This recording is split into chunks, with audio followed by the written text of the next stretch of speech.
As far as I understand, we're talking about the territory of Azerbaijan, where the laws of that country apply, that's first. Secondly, if we're talking about cultural objects, I think you mentioned in your question that there are probably specialized international organizations for that. If they have any questions, they should be addressed through the appropriate institutions created for this purpose, like UNESCO. Countries interact very well in various areas, so this is definitely not a question for us. However, what we do genuinely care about is the fate of the people who were forced to leave their homes. We are talking about people who were born there, people who have their relatives buried there. Their whole family history and life are connected to that place. This is an enormous tragedy, and as you can imagine, there are many aspects and nuances. We have repeatedly commented on and emphasized Baku's constructive steps aimed at providing the people who left their homes with the opportunity to return. I can honestly tell you, and I hope the experts will forgive me, we raise this issue in our bilateral contacts with our Azerbaijani colleagues, receiving the necessary clarifications and explanations. We fully understand what it means for people who have historically been connected to these places to lose them. However, I must stress once again that the opportunity to return was and still is available. I don't want to comment on the actions of Armenia, by which I mean the official authorities in Yerevan.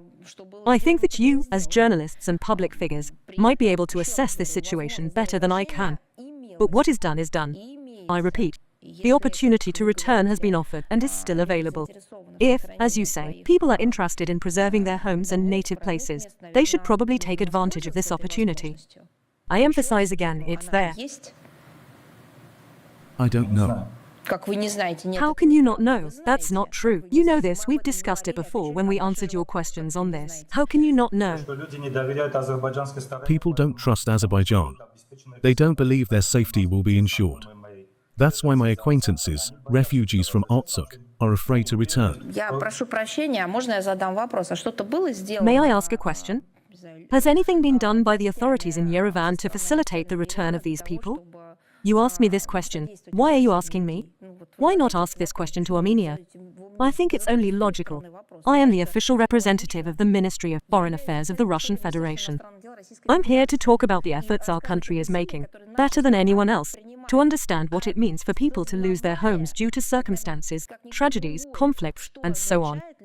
We support people who turn to us. We accept them, give them opportunities, and provide jobs, education, benefits, and legal support.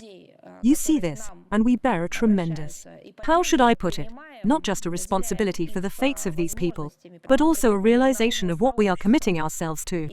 Some representatives of the international community don't like this. And yet, we are still ready to do it for the sake of those people who are deprived of their lawful rights, related to their homes, land, language, culture, and places of memory. Ask yourself this question, I've already formulated it.